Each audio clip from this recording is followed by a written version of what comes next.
I'm going to make this very simple.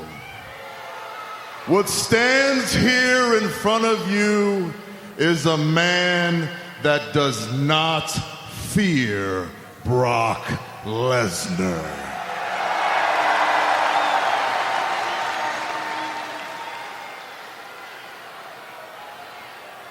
And though I hate to admit this, I'm incapable of fearing him because I am far, far too envious of Brock Lesnar. You see, I want everything Brock Lesnar has, and I want to take it from him.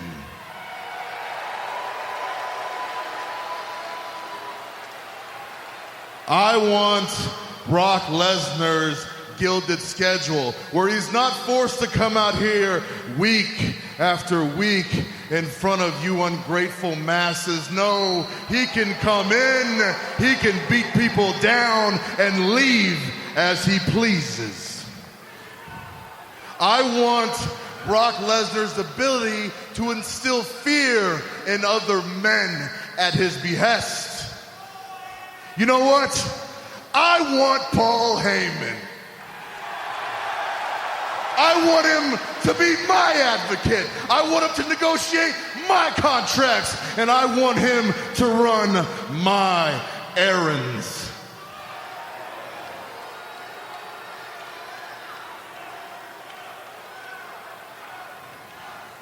But most importantly, and more than anything else in the world, I want Brock Lesnar's Universal Championship.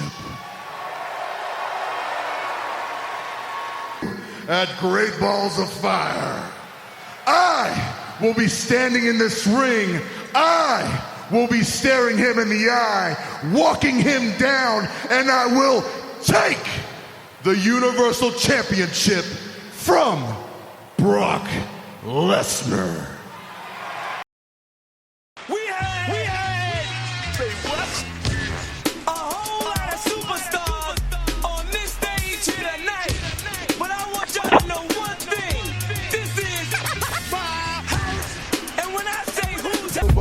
Skills and vocabulary too. Cover hits in this edition is all brand new. You're through. I'm interplanetary and like Doctor Who.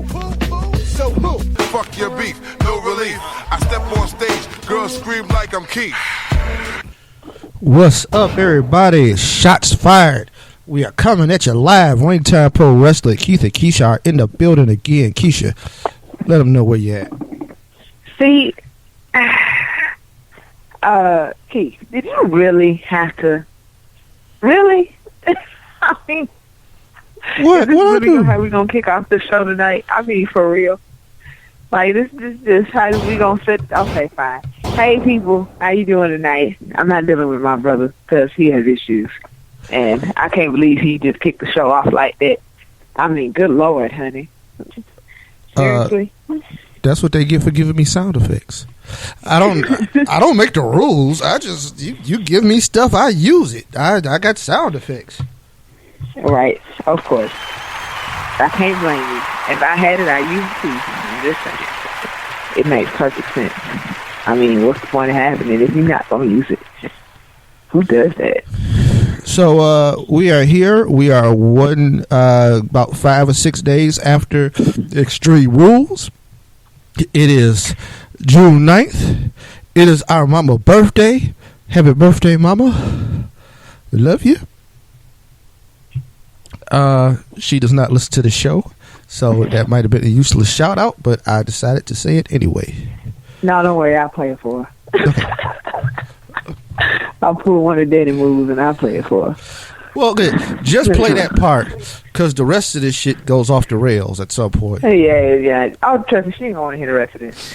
She going to be like, oh, that's not funny. Yeah, you know, and that's it. So that's as far as it's going to go, you know, because we go on for about a good hour, so, you know, anybody, she ain't finna stay. She loves us, but she ain't finna stay still that long listening to this. Like, especially because she's not a big wrestling fan. Like the rest, like us too, you know. So, Now, we were talking about Marcus. This would be like a whole nother story. Like, Marcus would be sitting there waiting for a random shout-out to me. Oh, man, sometimes I was mentioned. Hush, boy. Hush. You're crazy. You're crazy. But, okay. Now that we've aired family dirty laundry, let's get back to this wrestling. I mean, you started the show off. I mean, seriously, Keith. All right. I mean, what did you expect? What did you expect? That's fine. Just trying to ease into this. It is the last day of the week. Work has been stressful, so I get to release some of my wrestling, right? It is a wonderful weekend to be alive. That's right. Which I say that like it's never a wonderful weekend to be alive. Like, if you alive, it's wonderful. Do not take that for granted, because there's never a good weekend to be dead. So, right. I'm just saying. But let's get to this. So, WWE caps off with Extreme Rules, right? Mm-hmm. Keish? Yeah. I don't think it was that extreme. It wasn't extreme at all. I mean, let's be honest. I was not. Let's just be real. Very pleased. But this is how you make a shit sandwich, right?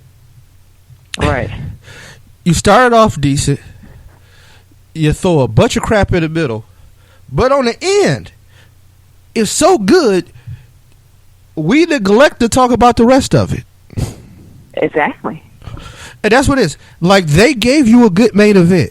They gave you 29 minutes of a solid main event that showcased all the talent and didn't bury anybody and pretty much got everybody over. Right. Mwah! Magnifique. Right? Right. And we're going to go down the line. I'm not giving nothing away, because guess what? It's been 6 days. If you don't know the results of this shit, I don't know what to tell you. Basically, you got the internet, so you got to know, right? Because you wouldn't be listening to shit. Right. I mean, if you haven't known the results in the last 6 days, what the hell have you been doing? But we That's give what I want to know. We're giving it all away in the title anyway. So, just let you know. But basically, this is what it is. It was me. No. You crazy. That is an old school reference from the Attitude Era. It was me all along, Austin. It was me all along. Okay, sorry. Hey, that was one of my favorite episodes of Raw while you playing. That was so ridiculous. I remember when I first watched it. I said, "Oh God, that was one of the last times I was legitimately surprised at wrestling. Well, till this weekend. Sorry, this weekend I was legitimately surprised. Okay. Oh yeah, definitely. All right. God. Okay. All right. Yeah. Seriously. Let's get to Let's do this. So we go to Extreme Rules. I'm not going to talk about the pre-show matches. I'm taking them out the review because they're stupid. They're unnecessary. Okay. So, right. The Miz is your new Intercontinental Champion. He defeated Dean Ambrose. That stupid stipulation really kind of didn't come into effect. The ref did everything he could to not disqualify Dean Ambrose. And even though when he was about to it still kind of came into effect because he was about to disqualify Dean Ambrose, and that's when the Miz rolled up Dean. It just right. It's Extreme Rules, Keish. I lied. I said this thing started off good. Yeah. Yeah. Okay. I don't mind a roll-up pin if it's climactic, right? Like, here's the thing. Right. Every match does not have to end with a dynamic finisher if you tell a good story, right? I'm going to give you some examples. And a lot of these involve the same dude, so take it with a grain of salt. Steamboat Savage ends in a small package. The Flair Steamboat matches in like a roll-up or a small package or something like that, right? Right. So you can have climactic endings without having a major finisher be the result. The problem is that if you don't set up the match to make it work, where it's like you on twists and turns and then bam, it's just the one little slip up. So You're like, how did that happen? This wasn't it. This was just something that I think they could have had a better match. But here's the play. I think they wanted to set the feud up. They wanted to have the match, but they didn't. Okay, Extreme Rules is generally, to me, something that would be climactic, right? This is where you would kind of finish something off. But they didn't. And none of this is just finishing anything off, right? For the most part. Most of the stuff is stuff that's got to keep going. Only thing that finished something off was Neville and Austin Aries. Well, and Alexa Bliss and Bayley, right? Those are only two matches that really finish anything. Everything else is just kind of going. But I like The Miz as a heel. I like he's a cowardly heel. I like he hides behind his wife. I like that his wife does whatever she has to do, risking life and limb.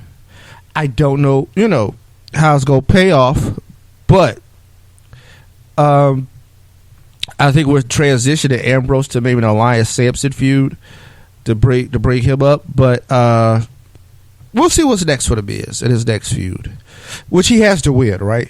Like, I think this should be a fairly decent run with the IC title. Because we got to get some juice back to these big card belts. Like, I think Owens does a decent job, but I still would think we got to get some more juice back to these big card belts. What were your thoughts on the match, Keish? It was funny watching it because, like, you knew the ref was just like, you knew that the ref knew that The Miz was intentionally trying to get himself disqualified, which is why instead of disqualifying Dean for Maurice slapping The Miz, he threw him out. He threw her out. It was things like that during the match that made me be like, oh my God, this is ridiculous, because it was so obvious.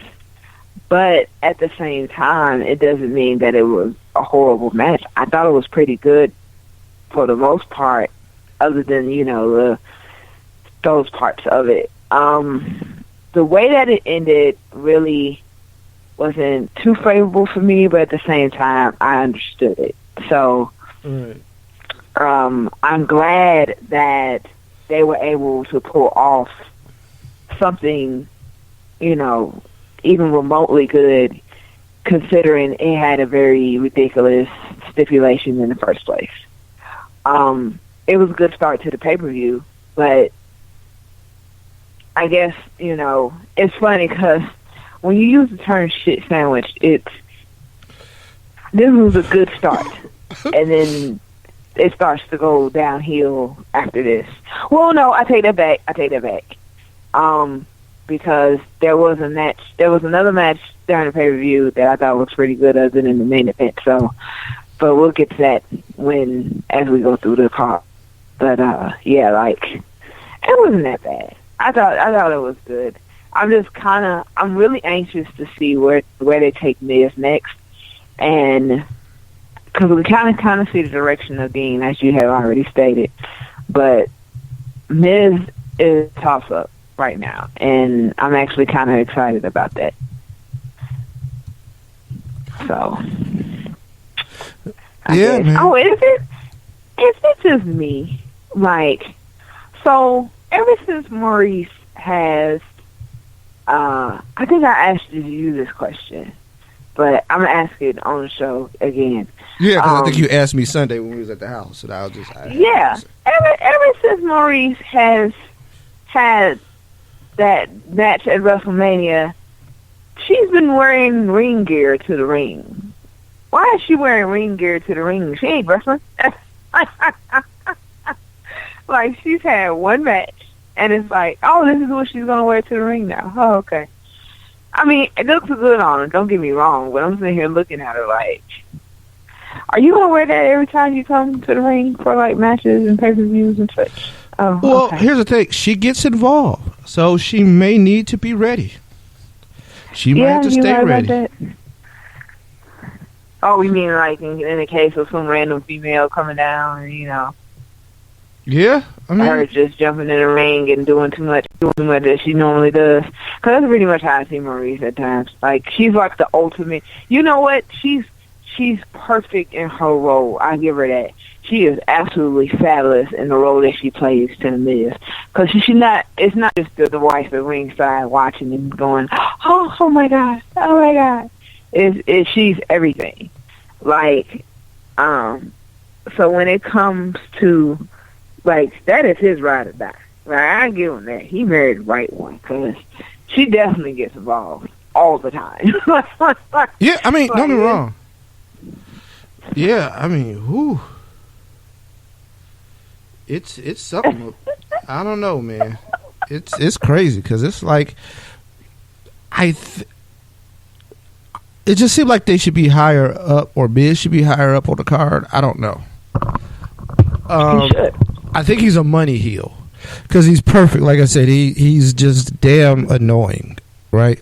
Like, I can't stand him, and I know I'm not supposed to, and I guess that all works. Right. You know, because there's some heels that, like Alexa Bliss, I like her, even though I know I'm not supposed to. Oh no, I can't stand her. Like, it's funny because I feel exactly how you're supposed to feel about her. I feel for her like I felt for Charlotte, and I say that, and I'm now starting to see that, like, okay, I always thought Charlotte was a great wrestler. Period. The end. That's it. But with Alexa Bliss, it took me some getting used to. Like, she really had to warm up to me, because I really seriously was, at first I was just like, okay, they need to put her back in NXT. But now I see, how good she is in the ring. Like, as far as wrestling goes, she's awesome.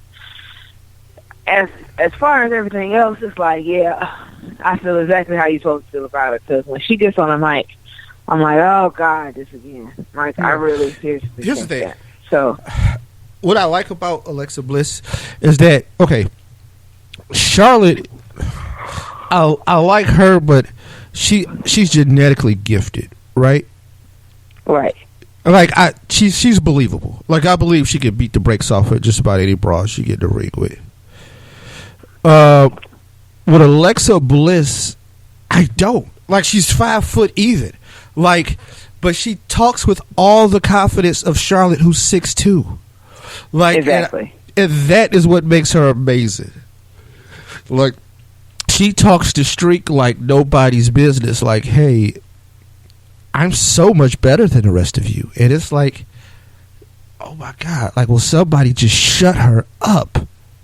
Exactly. But then she finds a way. Yes, she always finds a way. And that I like. And I think that's where it's like, I know I shouldn't like you because you are terrible, but you appeal to a certain terrible side of me that exists. You love to hate her. Like, right. That's the crazy part. You love to hate her. Yeah. Like with Charlotte, I just believe. I'm just like, yep. Yeah, that is true. Yeah. They can't beat you. Nope. They didn't make anybody good enough. Right. Okay. So the next match. Rich Swann and Sasha Banks defeat Noam Dar and Alicia Fox. Just why? Like, okay. I even thought that when I watched the match. Like, just why? Like, well, you know what was great? You know what was great about that match? The end. Like, that was the greatest part of this match. Keish, I think it's been documented by disdain for Rich Swann. Yeah. And it ain't nothing really, because I know a lot of people like Rich Swann, so I feel bad. Like, I feel like this is my thing with Bruno Mars, right? And you should, Keith. You should feel bad. Okay. Here's the thing. I said it. I feel bad. I feel worse about the Bruno Mars thing. Wait, you don't like Bruno Mars? No, I think he's kind of talented, but I think he's a knockoff of better people. How could you? Right? Like, I think he has stolen. He just took everything he learned from listening to Morris Day, some Prince, and some Michael Jackson, and is trying to regurgitate that to y'all. And because we are in a world of talent starvation in music, we all accepted. But I just think he's a cover band. Okay, that's how I look at it. Now, I ain't gonna say the music don't be jamming, but I'm just saying I don't feel the same way as everybody else do about Bruno Mars. Sorry, just my opinion. I feel the similar thing about this Rich Swann thing. I know a lot of people like it. No, time out, Keith. I'm not dealing with you tonight. I swear I'm gonna hang up. I think Rich Swann need a haircut. I think his beard needs some work. I think he need to shave. Okay. I think he need to bathe. I think. Wait a minute. How you know he ain't bathing? Time out.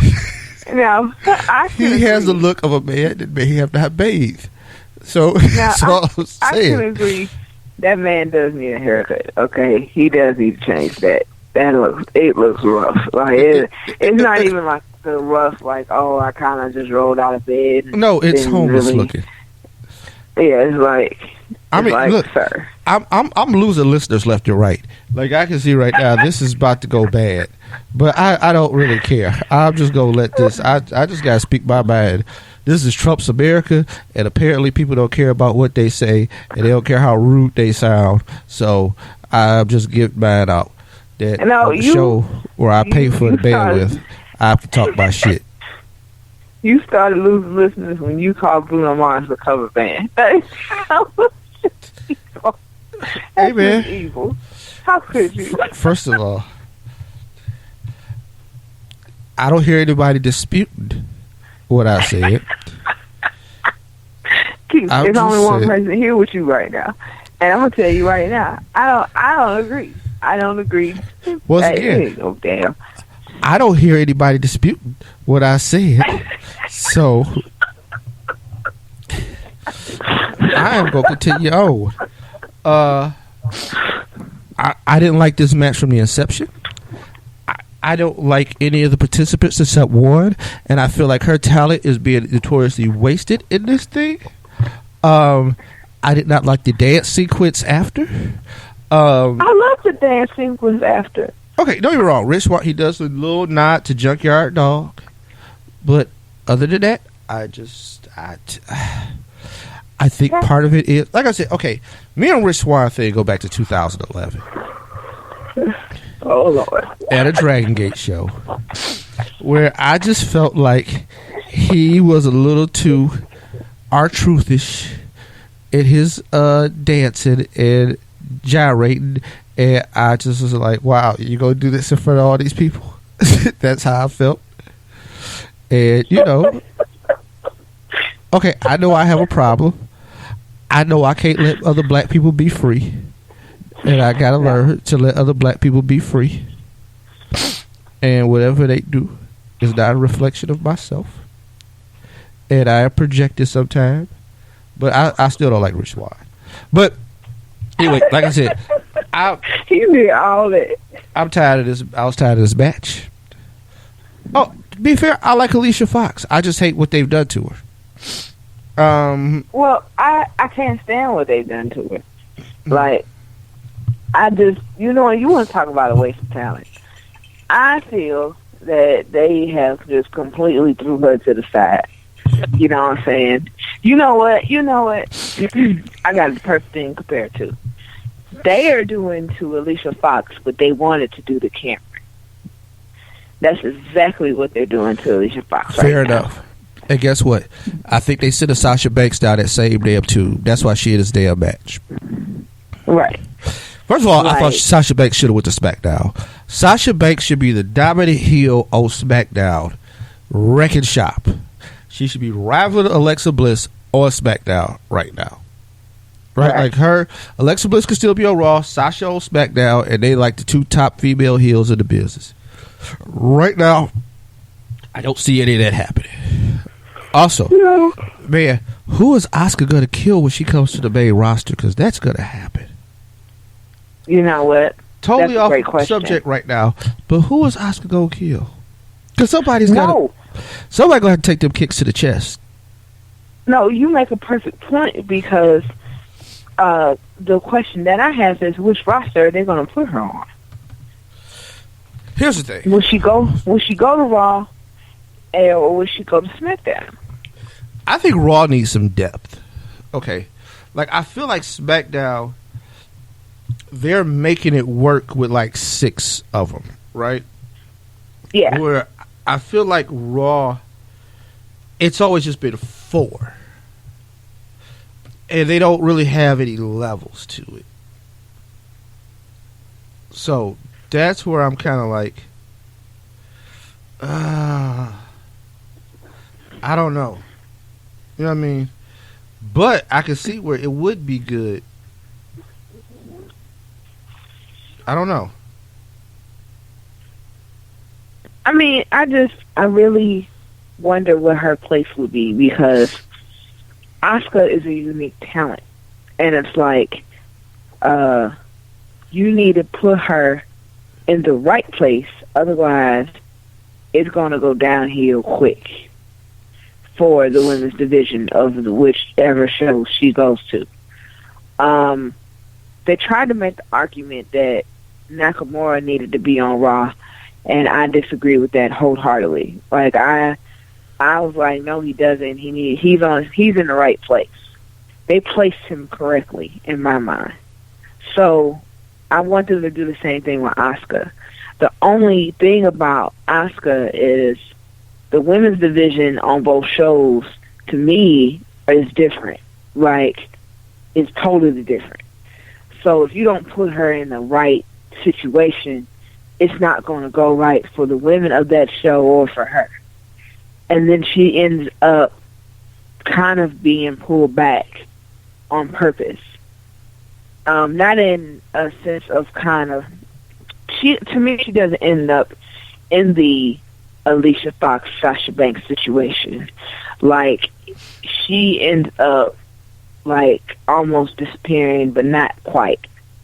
You know? You see her when you need to. She ends up facing jobbers, like, every other week. And then it's like, okay, we don't know what to do with her. Because if she becomes women's champion, you know that's a wrap. Yeah. Until somebody can prove that they can beat her. Because then you put her in a match with somebody the likes of Slater. And as we turn this into a totally different situation. So I get scared that not only will she end up being pulled back and her career ends up taking a hit, but then she ends up burying, regardless of this, if it's intentional or unintentional, she ends up burying someone else. So, I don't know. I mean, this is I'm making this way more complicated, but this gets deep. It gets deep when we talk about Asuka, because that's a whole nother situation. They can't even get the NXT title off of her. So, yeah. So, I'll take this back to Extreme Rules. What did you think about the Elias Sampson song? I loved it. Did I tell you I'm a fan of Elias Sampson? Man, that dude's awesome.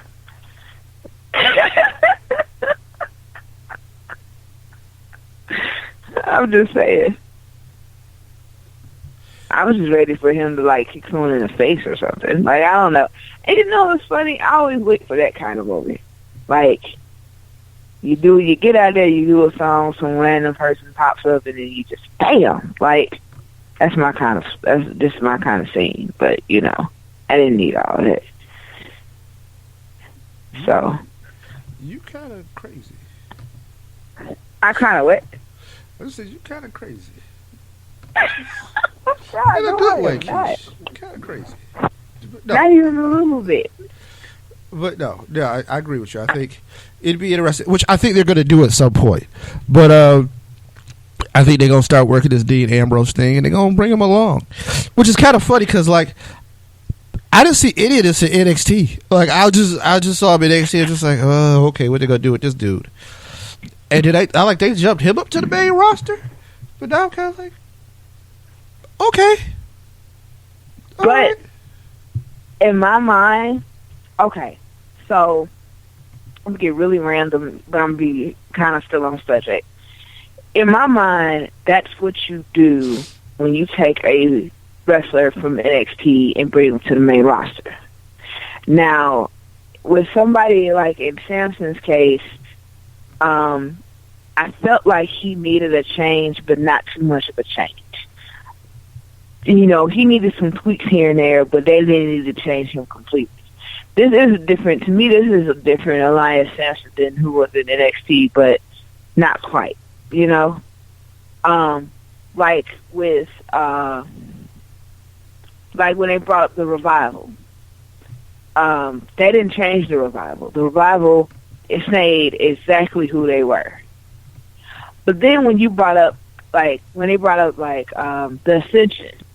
Ascension in NXT had a way better look and were way better, well, to me was presented way better than they are now. When they changed Lex Kruger to Adam Rose, what the fuck was the point in that? Like, like that's the kind of stuff that I'm talking about. So I love the way that they are portraying Elias Sampson. I love the way Elias Sampson is right now, and I'm so glad that the Elias Sampson we see on the main roster is a little different than the one that we've seen in NXT, because there is a difference. You can see it, you know. So it's to me, it's all of one for the good. Yeah. Like, I would have hated if they still would have kept him the same, because then he probably just end up being a jobber on Raw somewhere. But I did like the way that they had him singing. They had the way they had him walking around with the guitar, just playing it randomly. That was awesome. That was a great way to bring him in to the main roster, to me. Yeah. So we can go to another match that lasted 5 minutes. Shortest match on the card. Alexa Bliss defeats Bayley in the kendo stick on a pole match and retains her women's title. Keish, you know what?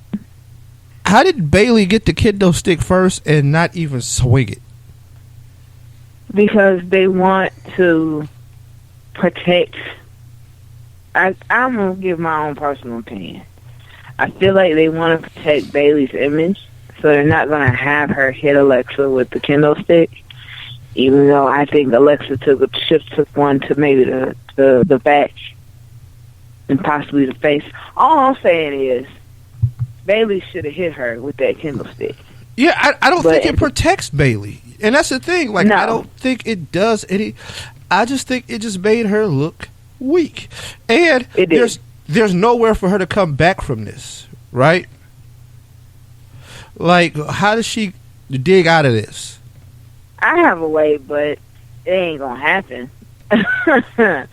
Like, Bayley would have to literally just go fucking nuts. Like, and I mean, I don't mean like nuts, like just running around screaming like a crazy lunatic like Nikki Cross. No, I mean like she would have to literally just kind of snap, you know. Bayley would have to do a whole 180 for her to come back from this. Like, she can't go out there as like huggable, lovable, you know, apologetically emotional Bayley. Like, she would have to go out there like my head turns all the way around in a 360 circle type Bayley. Like, she would have to completely lose her mind and just start doing stuff like randomly attacking people and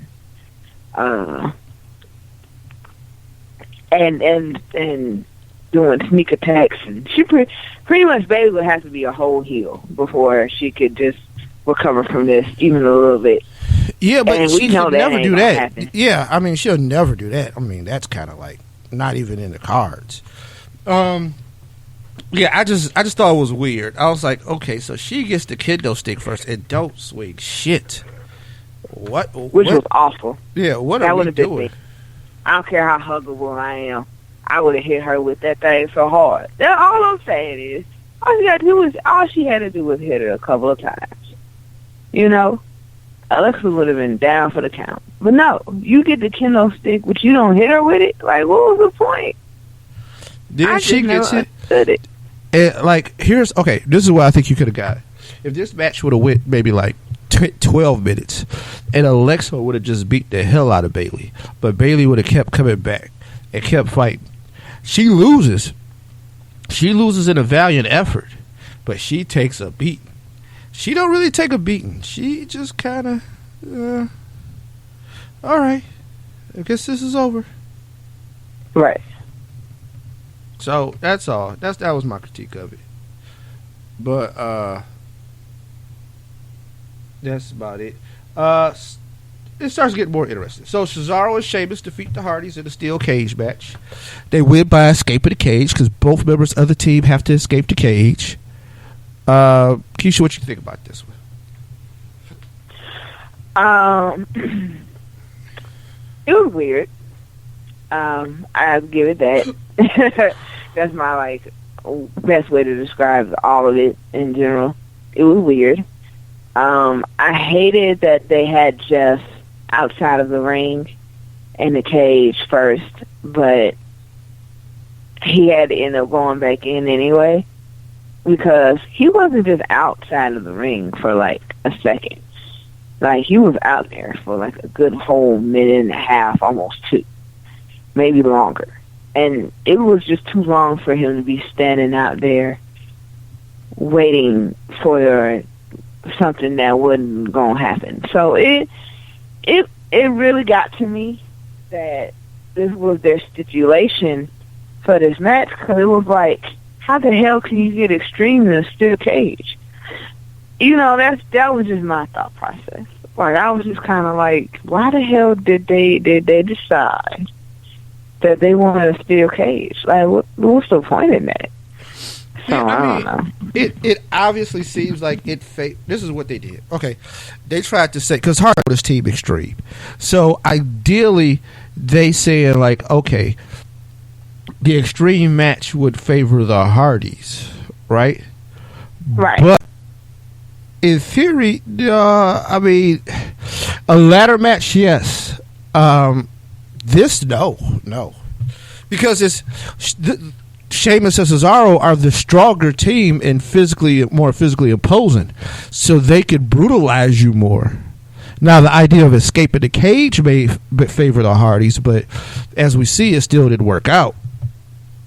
But I think this was a good lift off for Sheamus and Cesaro to win the belts this way, and now they are the champs, and they are kind of, above the fray here. And I think they're more functional as heels. Like, I think both of them work really well as heels. I think they'll beat the Hardys in a rematch, and then they'll move on, and we'll see who comes up next, and we'll see what happens with Matt and Jeff, because I've heard about them being possibly split. You never know what's going on. No, why would they do that? Simply because what you would do if you split them, Matt will go to SmackDown, Jeff will stay at Raw. Jeff might have a good singles run towards the main event while Matt gets to revive the broken gimmick, which would be what I've heard might happen. Yeah. That is kind of a dirt sheet thing. Don't take it as the law. No, I'm saying don't take it as the law per se. But I'm going down the line here because we are getting deep into this show. Neville defeats Austin Aries to retain the Cruiserweight title. Austin Aries looked a little hurt, and I'm going to go to the news later and tell you what might be going down there. The main event is what we want to talk about. The Fatal 5-Way, Keish. Winner goes on to be number 1 contender to face Brock Lesnar. You got Seth Rollins. You got Roman Reigns. You got Finn Balor. You got Bray Wyatt. But the winner of all this is Samoa Joe. Samoa Joe beat the other 4 men, and he is now the number 1 contender.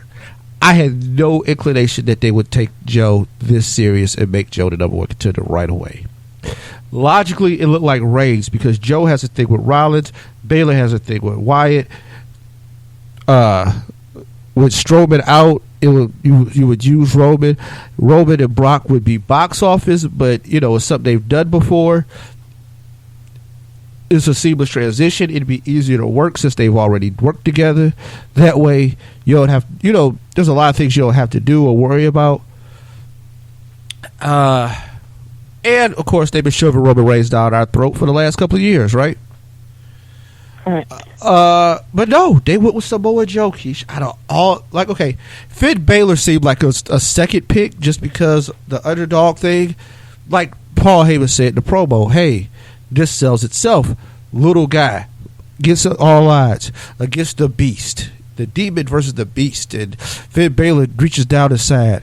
That's when he comes out with his demon thing, and because he didn't come out with it at the main event this time, right? So this one, when he shows up to the pay-per-view for the title, that's when he dresses as the demon. We got action. We didn't do that. So we went with Joe. Kish, to me, I am very happy that we did this, but I'm also kind of like, I don't know anything about Great Balls of Fire. I don't know what the future of Great Balls of Fire is going to be, but right now it is something that they have thrown together. It is something new. It is something that will. I feel like this is a Big Four match. I feel like the epicness of this confrontation belongs in SummerSlam, Survivor Series, Royal Rumble, or WrestleMania. Thoughts?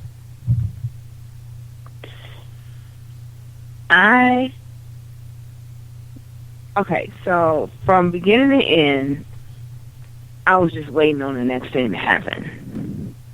I mean, literally. And it was a lot of movement. It was a lot of stuff going on. But all in all, it was incredible. Didn't see that ending coming at all. I can honestly say that ending threw me all the way off. I didn't see it coming. No, I don't think anybody I knew saw that coming. So it was definitely it was definitely refreshing, but at the same time,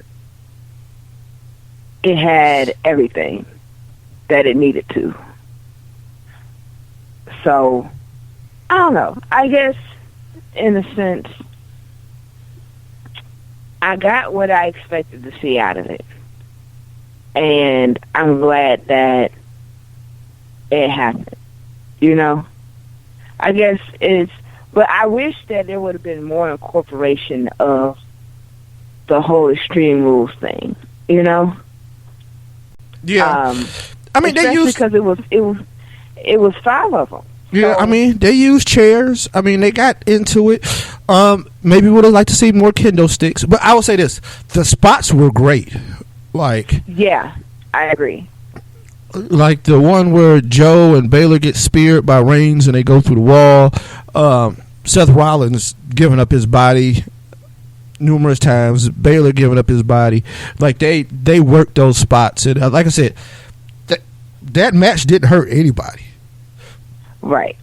Like I felt like I still had 5 top tier contenders at the end of that match, which is very hard to do. But I felt like I had 5 guys that like really could do something. So yeah, I'm gonna go with that. But yeah, Joe and Brock is gonna be huge. But that is it for Extreme Rules. Keish, Raw. How'd you feel about the following Raw? It was okay. I mean, I wasn't too enthused by it. I wasn't really exactly excited about it, but it was cool, for the most part. So, what about you? I was lukewarm on it, but I was okay. Roman Reigns takes on Bray Wyatt, kick off the show, and defeats Bray Wyatt, which I guess you had to reestablish Roman, but I don't know what you really get out of beating Bray Wyatt when I think he could have just beat somebody else and Bray could have beat somebody else. I like the announcement of Alexa Bliss and Nia Jax for later on that evening. Dean Ambrose and Elias have a confrontation. But, I mean, the moment in the start of the show is the promo that we use to kick off the show. Samoa Joe meeting Paul Heyman. Keish, if you were not sold on this match, I don't know what the hell you watching, or you don't like wrestling. That's all. Yeah, but pretty much. I think... No, we agree on that. Yeah. Samoa Joe just became the heel in a match against Brock Lesnar. Like, Brock Lesnar just became the guy that we want to get revenge because, hey, he was wronged. Paul Heyman became a sympathetic figure. That takes a lot of talent. I'm going to say this, too. With Joe. Man, incredible promo. Put it down what he wanted. Laid the foundation for something that I would think would be massive shift in the WWE universe if Paul Heyman turned on Brock at this pay-per-view and went with Joe, and Joe becomes the new Paul Heyman guy. Everything about Joe says Paul Heyman guy. If that would have happened, I'm telling you right now, I'm not watching wrestling anymore. Like, I couldn't handle it. Everything about Joe says Paul Heyman guy. I'm just saying. But what I liked about Joe is that he's believable, and that's what makes this match so good and intriguing. Is that even though Brock has like legitimate stripes because he has like one legitimate shit, Joe is still a very believable character. Like, Joe looks like he can beat people up. Right. So I have two people that are about to wrestle that I believe can legitimately beat people up. Like, in real life, if they were at a bar, I feel like they would hurt people. This is good. So now they have a match. The most dynamic thing about that whole interaction, Keish, is not the choking of Paul Heyman by Samoa Joe. It is the calmly explaining the choking before. Right. Keish, that is a level of amazing and crazy that you have to learn to appreciate. Mm-hmm. If somebody can sit down and calmly whisper in your ear, look. And it was calming and reassuring about how he's going to choke you. Hey. No. I don't have a problem with you. No, man. No. But look. Understand this. I'm going to choke you right now. No. Calm down. Let's not. You don't have to make this a thing. Calm down. I'm going to choke you. Now it's going to get tight. You go start to lose breath. You'll get a little tingling feeling. You might start to see stars. Then you go pass out. It's not a bad thing. Just understand this is what's about to go down, and you can't do nothing about it. It was crazy. So yeah, I appreciated that.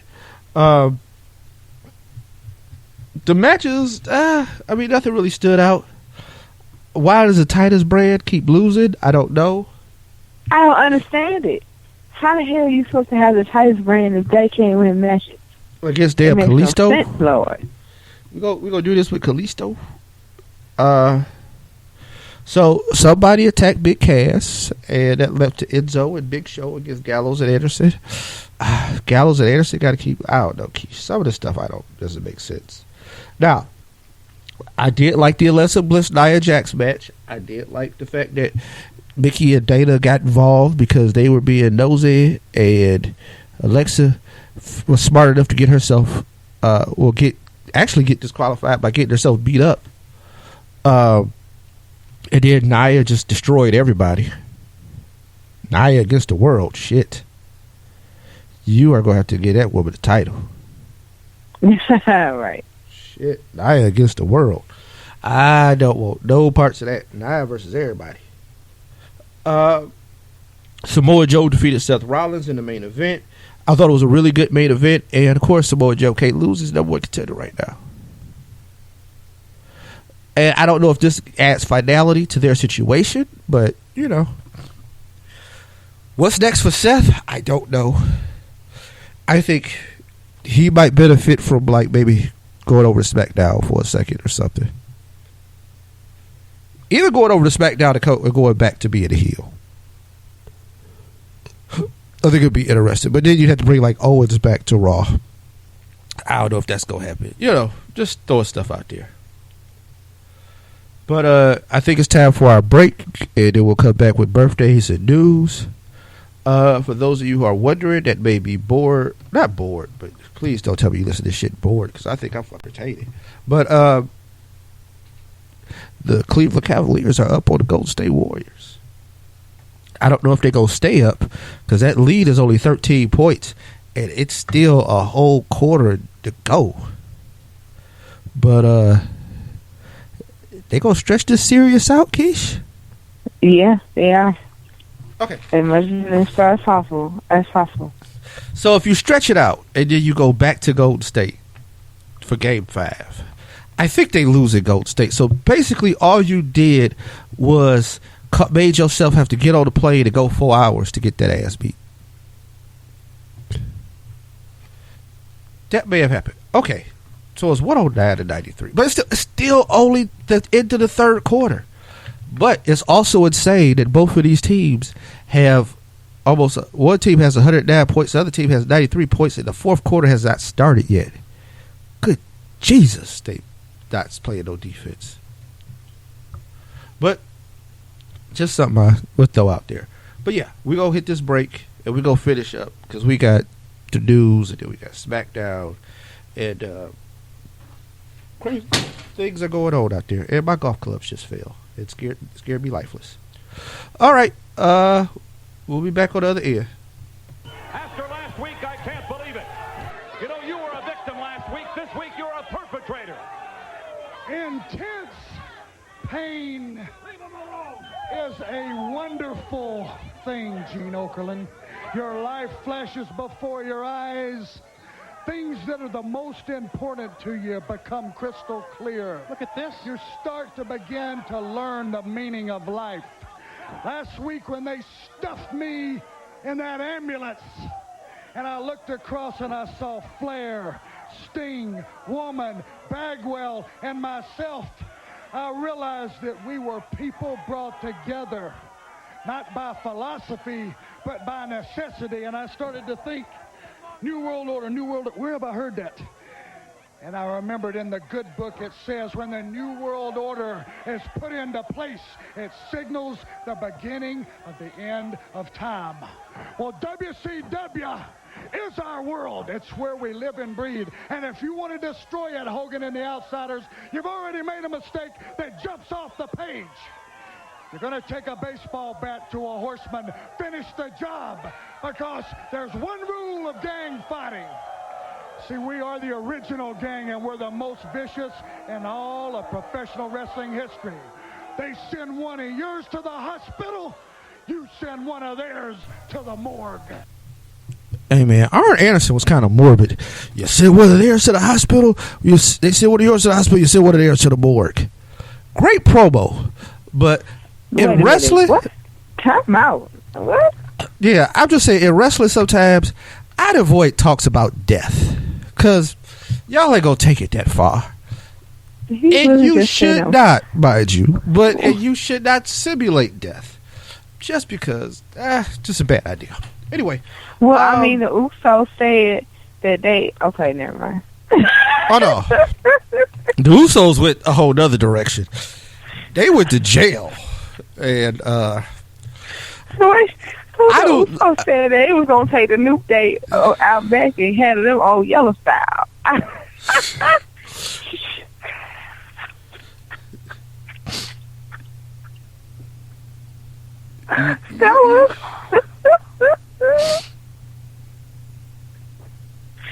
mean, they did all of that. I was like, oh shit.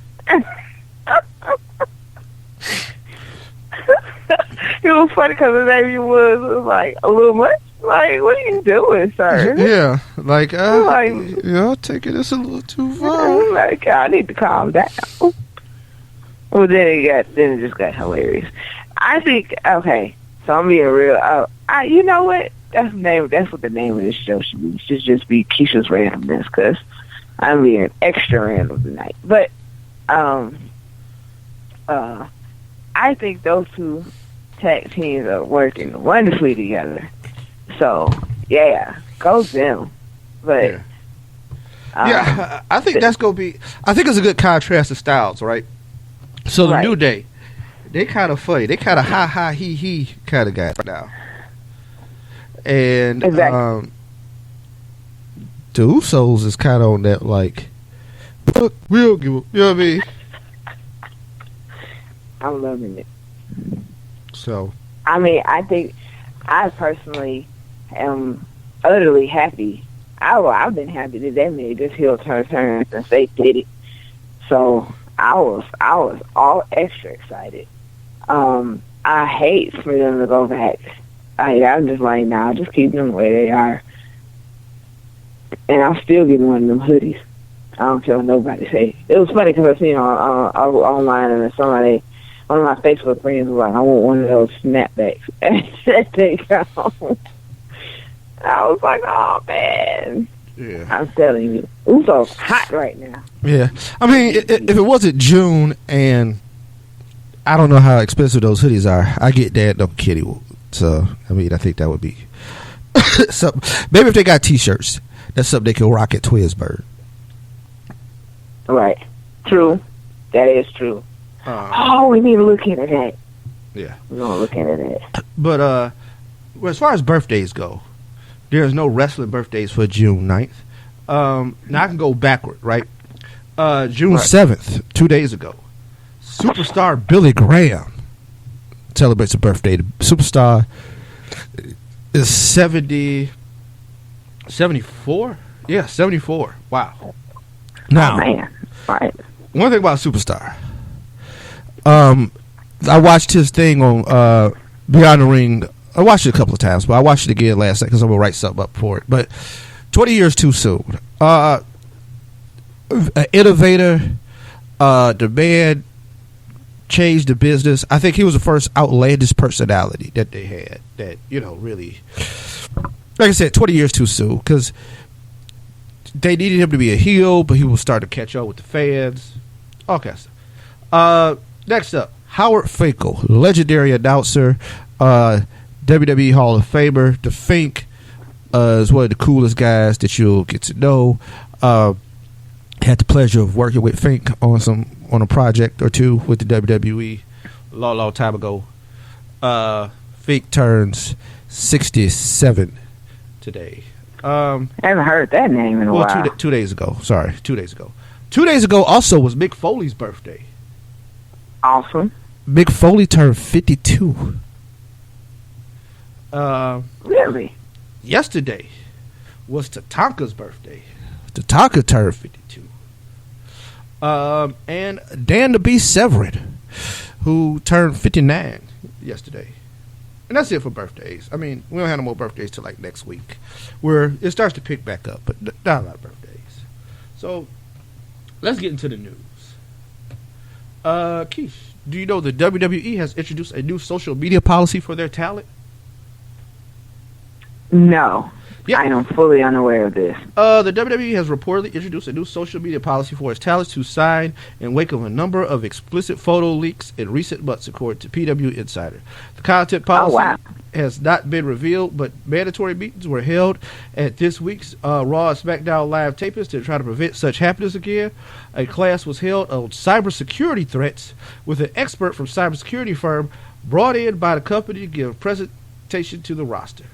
Talents were specifically warned not to accept USB drives as gifts, even if they were beautiful, for beautiful women promising naked photos, which talent were told was a scenario that happened to celebrities in the past. Okay, Wait a minute. Time out. You know, Wait, what? I cannot let this slide, right? I cannot just simply read this and keep it moving. That is one of the greatest phishing attacks I have ever heard of. Now, for those of you who don't know, I am an IT professional. I work in IT. I'm a lead tech. One of the things I cannot stand is security warnings and things about security, because I feel like we try to prevent morons from, and you can't do anything for morons, right? That is true. Because some of the things they tell you, I'm just like, come on. Here's the thing. Now, I'm kind of harsh. I personally believe if you get scammed in a Nigerian email, you deserved it. Yeah, because that was just stupid. Right. Like, I think you were greedy, and you tried to come up, and you did not realize that. I don't know. It was just stupid, right? You do not have an Uncle Mobutu in Nigeria. Why are you sending them $3,000 to get $3 million? It's not gonna. Nope. If somebody got $3 million for you, they can take your $3,000 out of that $3 million if there is such a processing fee. You do not have to come up with the $3 million up front. exactly. So just understand that this is just not how this works. I mean, and furthermore, why are you sending $3 million in Target gift cards? like, who does this shit? I mean, Right. seriously. Like, yeah, go to Walmart and get $14, $15, $100 gift. Why am I sending you gift cards? Like, what the fuck? Okay. I am laughing at the USB drive. One, do not just accept USB drives as gifts. Okay, who randomly comes up to people and gives them thumb drives? Okay. I love to know. Secondly, who says, look, I got naked photos on this thumb drive. You want it? And somebody says, yes. Okay, you too, sir, deserve to be hacked. Also, y'all need to stop making y'all passwords 1, 2, 3. You need to stop making your passwords your name, because you will mark for yourself. Because I think that's probably what happens with wrestlers, right? And other famous people. Like, they make the damn password they name or something. Like, it's Roman Reigns probably got a password that's called, the Roman Empire. You know what I'm saying? True.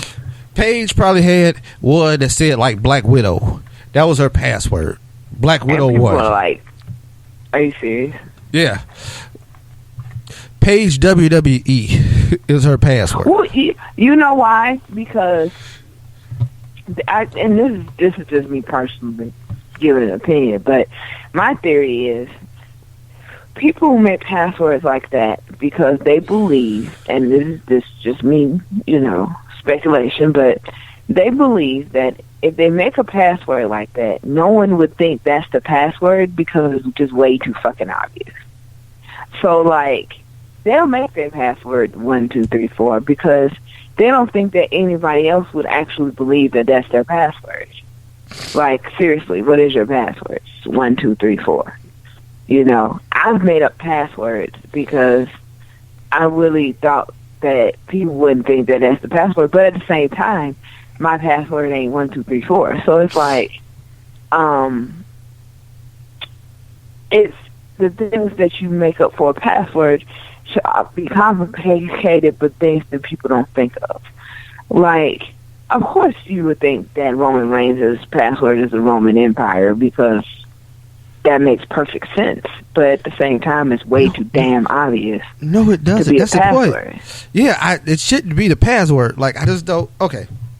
I would think, I don't know what his passwords are, but I'm just saying, hypothetically, I just think it was, the leaks just seemed like it happened because people was slick, or maybe somebody called them and said they was from Apple and they needed some stuff for the iCloud and somebody fell for it. I don't know. Now, the thumb drives is funny because it's like this. Keish, if I gave you a thumb drive with some malware or some phishing attacks, right?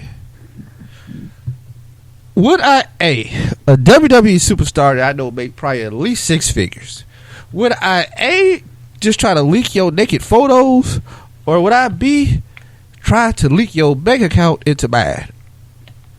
Oh, I'm finna go all out. Well, not to mine, because that'll get you caught. Hypothetically, because I'm not a hacker, but I'm just saying, if I was doing something like that, wouldn't I try to get your money into an offshore bank account, or that's what I'm saying, or try to re-engineer to get to the WWE's route number from that direct deposit, so I can get that WWE. Exactly. I feel like it. You know, the reasoning behind things that some people do just don't make sense. They talking about thumb drives being given to them, like taking USB thumb drives and shit. It's like, technically, to be fair, that article doesn't say it happened to a WWE superstar. It just happened to another celebrity. Which, hey man, you know, celebrities, not all of them are geniuses. No, they're really not. But, you know, I mean, but them, I think, but Keith, you have to be a super idiot to do something like that. Because why would you take a USB drive from like a perfect stranger, and just because they told you that it has naked pictures on it? There's these things called porn sites. Like, you can see all the nakedness you want to, and you don't have to get a USB drive from a stranger to do it. Like, why would you just automatically be like, yeah, oh yeah, cool, thanks man, plug it into your own computer and actually try to access it? Like, right. That is the dumbest shit ever. And I'm not an IT specialist. I barely know things about IT at all, but I know that's a dumbass thing to do. Like that's as dumb as it is, Keish, I'll say this. They have to give a warning at an airport saying, hey, don't take your bag from nobody you don't know. And, hey, did anybody take your bags? And were your bags ever out of your sight at any given time? Right. Hey, man, I got a feeling that has happened to somebody. I don't think they made this up. I think somebody sat there. So, yeah, kind of funny, kind of weird. I've learned from working in security for the past 6 years that warnings are given on a reactive basis. So, like, when you get that warning at the airport that you don't need to do this, someone did that. Like, like it happened. So now they need to make sure that they spread around the word that you don't need to be the person doing this shit they did. Like, it is nerve-wracking, it's a headache, and it's stupid. Because most of this stuff is common sense stuff that you should be doing in the first place. But at the same time, like, not everybody has common sense. So, I mean, it really gets to, it's just really annoying. It's annoying. It's frustrating. It's just kind of like, okay, what the hell? Because some of the things that I've heard, I'm like, wait, what? Like, are you serious? I really don't understand it. But there are people out there in this world, believe it or not, that need these kind of warnings. I mean, seriously, they need those kind of warnings. I get people need warnings, right? Like, Keish, understand this. When you get a DVD player and they tell you don't put food in it, it's because they got a sandwich back in a broken DVD player at one time. Understand. I've heard stories of computer towers returned back to the store and they said, hey, the cup holder is broken. There's no cup holder on this damn thing. They opened the CD-ROM drive and looked at it and thought it was a cup holder. And put my God. So, I just want to let you know, this is like, hey man, this is a country that elected Donald Trump as president. I just want you to understand that we are not working with a mountain of geniuses. Yeah, we really ain't. So, But yeah, so that's the social media policy. Sasha Banks was on social media, and she agreed with a fan who said, "Hey, do you think the Great Balls of Fire logo looks like a dick and balls?" What? And Sasha Banks said, "Yeah. It does look like a dick and balls." No, ma'am. I don't know if it does, but I can see how you could make that distinction. Okay, just by looking at it, I do see how you could get there.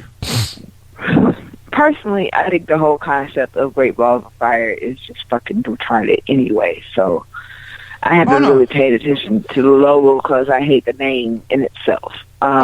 This is Vince McMahon. It is peak Vince McMahon thing. Like, you know what? All this thing, Great Balls of Fire. Yeah, this is all Vince McMahon. And everybody else is looking at him like, are you serious? But are you serious though? Yes? Okay. So we gotta make this work, people. Like, what the like, I am that person in a meeting that will literally be in the bathroom room that ain't said nothing the whole entire time, but as soon as you say something dumb like that, I'm like, okay, no. Like, hell no. Fuck no. You know, like, this is not for real. I'm not doing this. This is just, Yeah. So, yeah, I'm not with all that anyway. But a dick and balls? Like, really? No. Yeah. No. Can't make that. I ain't gonna do it. I ain't gonna do it. But I guess, you know, for some like this, because I just, oh my God, I just really don't understand. I'm annoyed by that, though. I don't really understand how the hell you taking USB drives from random strangers because they told you they had naked pictures on them. Like, who does this shit? Like, seriously. No, it's like, yeah. Also, let's go into some other things. List of possible WWE DVD releases. This dropped yesterday. Yeah.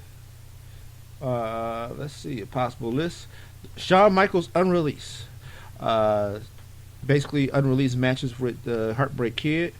Ultimate Warrior unreleased. Ultimate Warrior has legendary bouts with Hulk Hogan, Rick Rude, Andre the Giant, and many others. WWE Universe may be familiar with them, but there are several excellent matches that have never made it to DVD. I do not believe that. Why not? Look, man, the Ultimate Warrior was one of my favorite wrestlers as a kid. That being said, one thing he was not known for, good matches.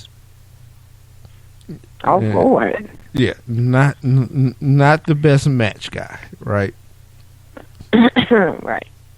So, you know, take that as you want to. I'm just saying, not the best matches. The best of Shotgun Saturday Night. In 1997, WWE's groundbreaking show Shotgun Saturday Night lead the Attitudinal Change, hosting live events from local New York bars, nightclubs, and even Penn Station. Watch some of the WWE's biggest stars of all time compete in a unique environment with unforgivable atmospheres such as Steve Austin, Bret Hart, Undertaker, Mankind, Triple H. All do battle throughout New York City in the most unlikeliest of places. Now that will be good. Macho Man unreleased. Macho Man has legendary bouts with Hogan, Rude, Stake That, da-da-da. I'm sure there's some hidden gems in the Savage catalog. I'm pretty confident. Savage has some hidden gems that we haven't seen. The best of Trish Stratus. Now that it would be good money. The best of Andre the Giant. I think for historical purposes, especially with that documentary that's going to be coming out probably the next year or so. Yeah. Good to go. The best of Ravishing Rick Rude. He just went in the Hall of Fame this year. I think Rick Rude probably has a ton of matches that would be good. The best of Bruno Sammartino. I think this younger generation could use some Bruno. The Wyatt family.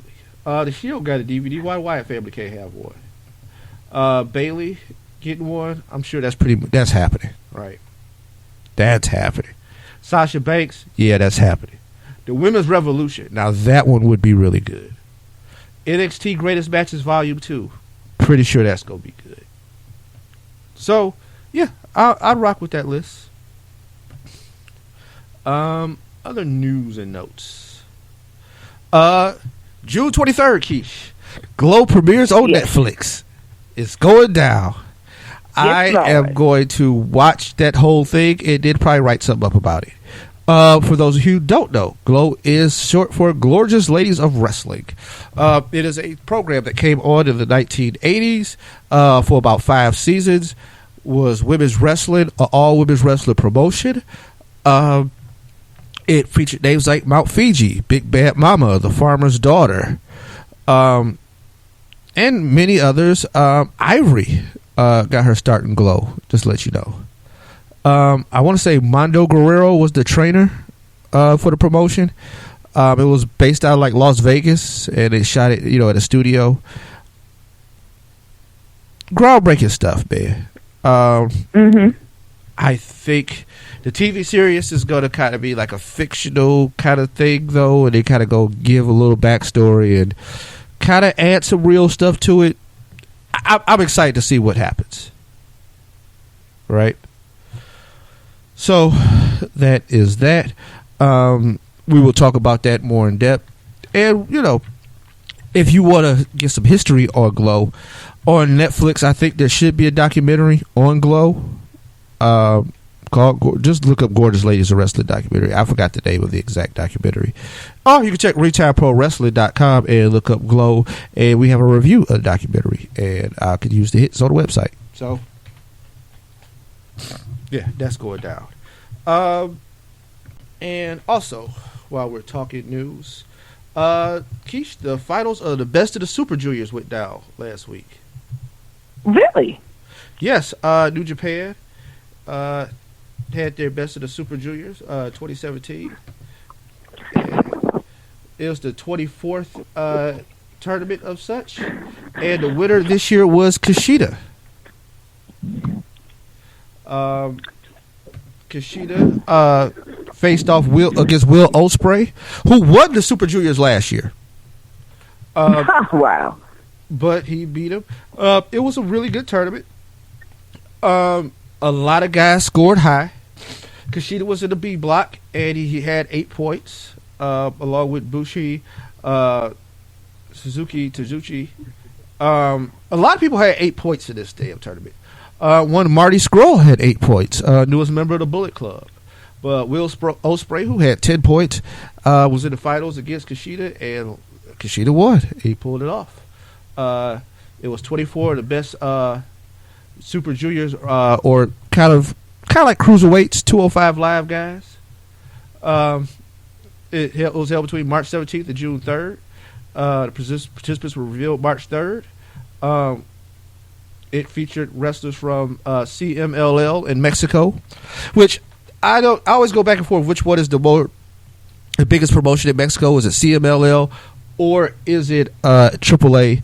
But CMLL seems like it is taking its spot at the top, or it's just more highly visible.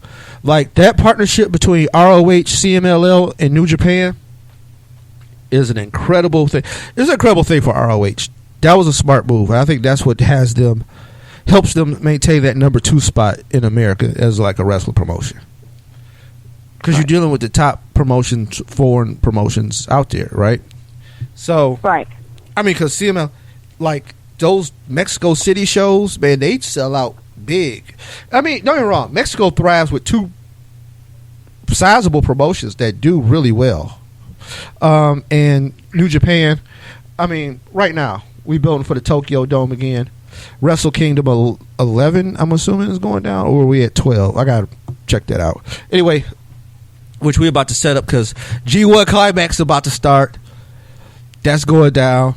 So you're gonna hear a lot more about New Japan as the time goes on, because I got to get back on my New Japan grind. I've been slipping, and I know you guys get tired of just hearing all about the WWE. And, you know, a lot of people don't give us a lot to talk about, but New Japan puts in a lot of good work. There's a lot of good talent over there. The Bullet Club still banging. And they still got that partnership with ROH, so you go see guys like Cody Rhodes and stuff like that over there. So, yeah, we're going to get that going down. Next, the NWA trademark was partially suspended. Why? I'm going to tell you, basically they tried to renew the trademark with the feds. Feds was like, but I'm going to give you the full rundown of what that means. And it's kind of funny because, you know, we covered Billy Corgan buying the NWA. Right. And that's kind of a thing. So, but yeah, let me go here. Basically, I'll give you the rundown.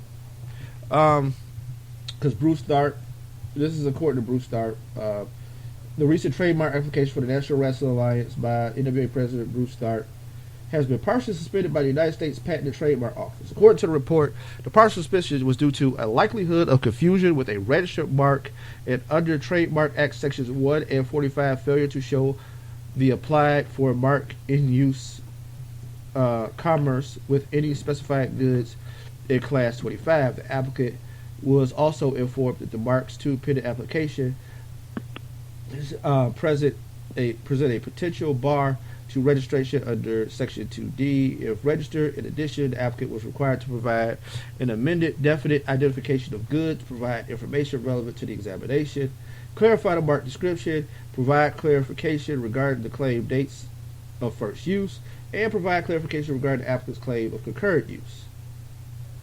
Now, that's a lot of legal mumbo jumbo.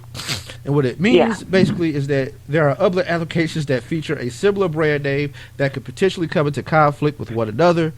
So, they said Tharp's application did not provide adequate amount of proof that the brand could be used in a commercial manner. This is going to be interesting. Yeah, it is. It was previously reported the purchase of the NWA by Billy Corgan was in jeopardy due to difficulty involving the transfer of the trademarks. However, multiple sources have confirmed that the discussions regarding the purchase have been ongoing since that time. So the purchase ain't even final no more. Like, it's just like, it's kind of up in the air. Here's the thing. I don't even know what you would get for buying the NWA. Because I don't... I'm trying to figure out. Because they don't have a tape library per se, because the tape libraries belong to all the individual promotions that were a part of the NWA. And you know who owned all of those. Right. Well, most of them, at least, is Vince. So, I don't know what you're doing. But, you know, and, I mean, who's messing with them now? I don't know. Because I don't even know which promotions are still really a part of the National Wrestling Alliance. Like, I remember NWA Hollywood was doing it, but, I mean, I don't even know if they still do. I think they just championship wrestler from Hollywood now. One thing that seems to happen is, like, companies, they join for a little while, like TNA, but then when they get what they need, they own their own again. But, we'll see. With that, we're going to go to SmackDown. It's a short show to talk about. It kicks off with a 6-woman tag match. The same 6 women that kind of been going at it. Carmella, Natty, and Tamina defeat Naomi, Charlotte, and Becky Lynch. Lana makes her SmackDown debut and interferes in the match to make that happen. And somehow Lana gets a women's title shot, Keish? Okay. I've been waiting for this since it happened. Lord Jesus, come with me. I'm telling you. When I tell you, that pissed me off to the point where I almost screamed. Like, I am so mad about that entire, when I say the entire situation, she hops in the ring. she wants to be a part of the Money in the Bank women's ladder match, right? I already hate that idea from the start. Because Lana has wrestled in how many matches? 0? Like, I'm like, well, no, I take it back. She was in 1. It was a tag match. She barely did anything. Like, you want to go from never wrestling in a singles competition, as like a singles match period, to being in a ladder match with, what is it, 5 of the women that have been doing this for years and years. Like, are you serious? Then I'm like, okay, so she's not going to be a part of the Money in the Bank. Thank God for that. Okay? And then all of a sudden, she interferes in the 6-woman tag match that they had later on in the night, and all of a sudden she has a title shot? Yeah. Time out. Flag on the play. I mean, at least 6 of them. All I'm saying is, who in all of the hell had made this decision? Who decided this was smart? Like, no. You do not let Lana get a title shot. You do not. When they announced that it was going to be Naomi versus Lana at Money in the Bank, I was already mad. Because I said, how the hell she just walks in here in her heels and all of a sudden she has a title shot? Who does that?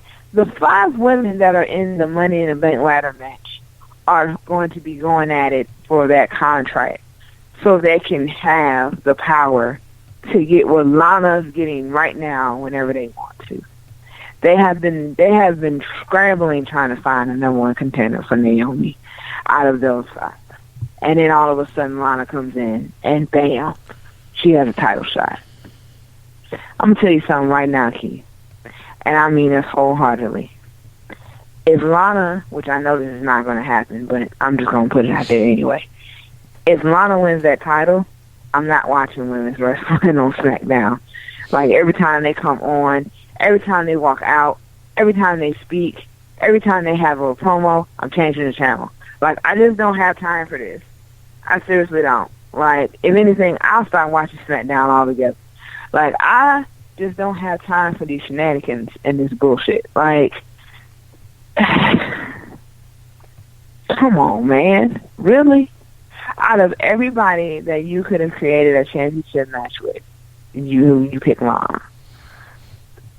This situation was created by the idiots brought to you today. Like, I'm like, are you for real? Yeah. I don't know if you people can tell or not, but I am thoroughly pissed off and utterly saddened by this entire situation because I'm like, how the fuck did Lana get a title shot? Like, that was my first words, and I still hold it to right now. Like, how? Just how? How did you get a title shot? First of all, her debut was awful, okay? Let's get that straight. Her debut onto SmackDown was awful. Like, I like the rebranding they did with her, but her debut onto SmackDown was completely awful. It was the wrong time. It was for the wrong reasons. It was just awful. It was horrible. And then you have her pitched to be in the women's Money in the Bank match. Right. No. No. And then, of course, I can deal with a little interference because you pissed off at the situation, right? I get that. You fuck up their match and it's over with. Okay, I get that. I get it wholeheartedly. But then Naomi gets so upset and so mad, she throws out all logic and she challenges Lana to a match at Money in the Bank with the title on the line. Yeah. Do you really think I'm this dumb in life? Like, I think somebody really thinks that every single wrestling fan on earth is just that damn stupid to where they just like, oh gosh, yeah. Oh man, you see that? No.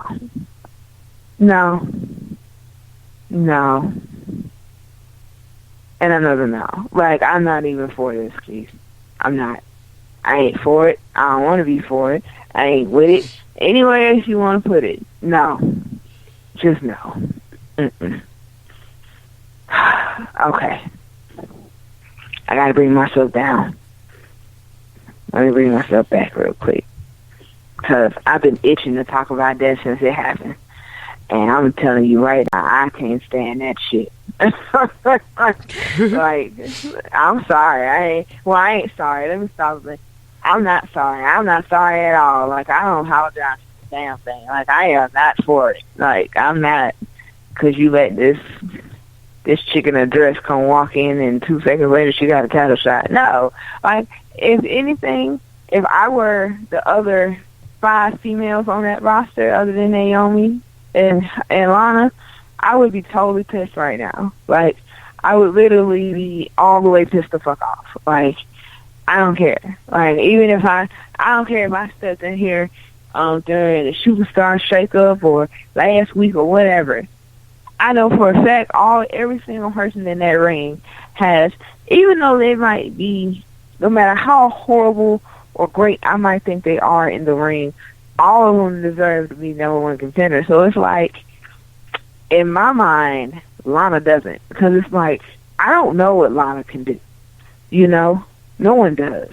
No one knows what Lana can actually do in the ring because she's never been in the ring long enough for anybody to even know. And now she all of a sudden gets this championship match. Yeah, I mean, she's been on SmackDown for all of 2 seconds, literally, and all of a sudden she gets a title shot. I'm not for it. Yeah. It's kind of weird and lame all at the same time, but it's just a symbol of we don't know what else to do, right? Yeah, those are understatements. All of it. All of those are understatements. Okay. AJ Styles defeats Dolph Ziggler in a one-on-one match that I think probably was the best match. Second best match of the show, maybe. Jinder Mahal defeats Mojo Rawley. Why? Because you don't need your champion wrestling his number 1 contender right now, so that had to happen. We talked about the New Day and Usos facing off after the New Day defeated the Colognes. It was a compromission of the New Day using Xavier Woods and Big E with Kofi on the outside. And a very good main event with Shinsuke Nakamura defeating Kevin Owens. Baron Corbin attacking Nakamura after the match. I think we got an intense setup for this Money in the Bank. Everybody is really trying to get that number 1 contender. And it's compelling, right? Because whoever comes out with the Money in the Bank, they are an immediate threat to cash in. And I don't know when they're going to cash in or if they're going to try to cash in on Jinder. But I think they're an immediate threat to cash in. Or whoever might defeat Jinder down the line and then they cash in on that person after that match. I mean, there's a lot of stories that could be had. I don't have a clear favorite for the Money in the Bank right now. Because here's the thing. Whoever wins it doesn't necessarily... I mean, somebody could win it, but I could think there's like 3 other people in that match I still think are worthy of competing for the world title. AJ Styles being number 1. I think Baron Corbin's on his way. I think Kevin Owens is there. I think Shinsuke Nakamura should be seen in that light. So, and then, I mean, hell, Owens got a U.S. title that people go want. So, I mean, I think they're in a nice setup at SmackDown. Any thoughts you have on the show from Tuesday night, Keish? Other than past life? Oh, you mean that catastrophe? Because that's what that was. Just go and call it what it is. It was a catastrophe. Like, it was awful. Other thoughts, let's see. That really hurt the hell out of me. But let's see. New Day rocks, and that's just it for me for that. Let's just be honest about that. I really don't have nothing else too much. Oh, yes, I do. So I'm gonna need for AJ Styles and Dolph Ziggler to just have like a best of 5 series and just please us all. Like, I really just need them to just go ahead and make me happy in life and just do a whole best of 5 or best of 7 series and just keep these matches going. Because I have to honestly say that I am thoroughly pleased with these Dolph Ziggler AJ Styles matches. Like, I actually think that this has been a very incredibly there has been an incredible additive to the show. Like, you know how you see the same matches every week, so you get tired of it? Right. I'll never get tired of that. Like, that's just how I feel about them two together. Like, I'll never get tired of that. So I definitely just need to know who I need to request this to so that I can go ahead and let the world know. Like, I put it on Twitter. I definitely will. I definitely will try and find the outlet that I need to in order to let somebody else know. Because they're just awesome in the ring together. I don't know what it is, but I think it's great. Baron Corbin is on his way. Like, I don't care. It's funny. I have found others that agree with me and you both on his potential. Like, where we see him in the future, Baron Corbin is definitely on his way. I don't know if I hit Nakamura at the end of days, but, I thought it was awesome. I mean, not him actually doing it, but what it means, for him.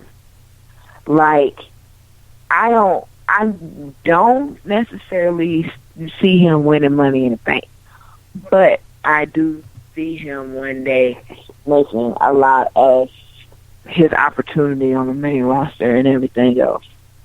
So it's definitely, I'm definitely all the way behind him 100%. It's been incredible watching his growth. And it's definitely been incredible seeing him, where he's at to getting to where he's at right now. Right. Is there anything else about SmackDown? I don't think that James Ellsworth still sucks. Yeah, I can't wait till that experiment is over. James Ellsworth still sucks. Like, oh my God, he helps so much. I don't think I have anything else about SmackDown. Oh, so Cena's coming back. What is it? July the 4th. Cena will be back July 4th. Really? Because America. Really? Right. Exactly. I'm pretty sure he's going to be wearing red, white, and blue. And he's going to come out there tucking that hustle, loyalty, and respect thing, and all that jazz. So, yeah, there's that. Let's see. Is there anything else that I wanted to touch on? I think that's it for me. I think that's all I got. I'm not gonna lie. Like, I'm ready to get to Money in the Bank just to see Lana's head get knocked off, because I'm pretty sure that's what's going to end up happening. I know that SmackDown is gearing up for Money in the Bank, and I think it's pretty exciting to even think about the fact that we got 2 Money in the Bank matches. One of them is female. Like, I'm excited for the women's division and on SmackDown right now. Like, I am.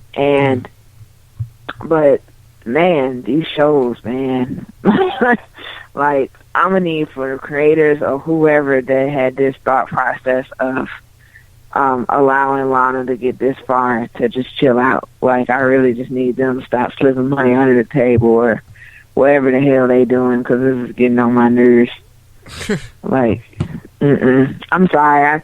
I know it. I don't think anybody understands how much disdain I have for this entire situation. Like, I'm just like, no. And I like Lana. I do. I like Lana, but no, she doesn't need a title shot right now. Like, I really just need her not to be wrestling for the SmackDown Women's Champion. I need her to be wrestling for any championship belt whatsoever at this point. Like, just, I just don't. I'm sorry. That just doesn't need to happen.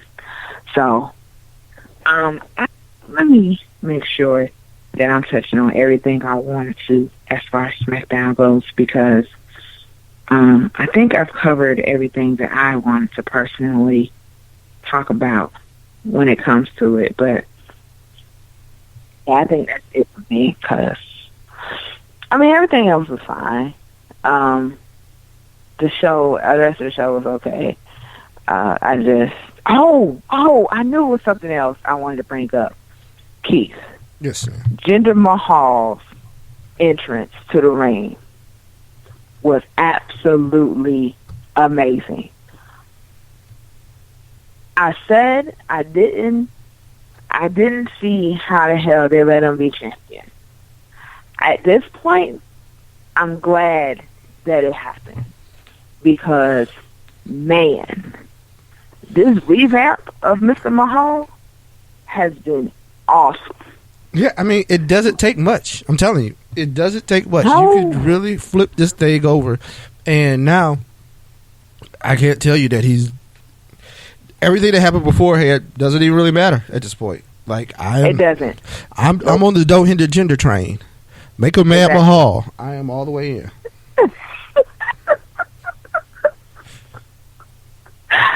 That's all I'm saying. Like, when he came to the ring with the Singh brothers, I was like, oh, shit. Like, it was greatness. But he looked so powerful with that belt on his shoulder. Like, I think that him having the title has made him just that much more better. Like, all the way around.